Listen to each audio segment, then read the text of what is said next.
Hello dear friends, if you want to see the account creation date of your own Instagram profile or other Instagram accounts, then stick to the end of this video, cause I'm gonna show you the exact process to see your own Instagram account creation date. Okay, so let's get started. First, open your Instagram profile, and then just click on your profile picture at the bottom right corner, and near the top right corner click on this trillion icon, and now scroll down a little bit, and now click on your activity option.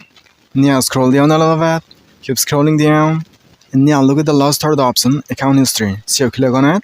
Now look at the very top of the page. Now look at the first option, newest to all this. You'll see a small down arrow icon at the right of the first option. So just click on this down arrow icon. And now select the second option, all this to newest. Now see the first history, account created. Created your account on June 23, 2024. Now I'm gonna show you how to see other profiles account creation date. So go back. For example, I wanna see the account creation date of this profile. So first you gotta visit the profile. Now look at the very top side of the page. You see the user ID of the profile, just click on it. Now see the joining date. But you cannot see the exact date, but you can see the month and year. But I think that's enough. And this is how you can see the account creation date of other Instagram profiles. That's it. So if you found the video a little bit helpful, then hit a like. And if you want to watch more of this kind of helpful and informative videos, then subscribe to the channel right now. So see you soon in the next video. Till then, thank you. Bye bye.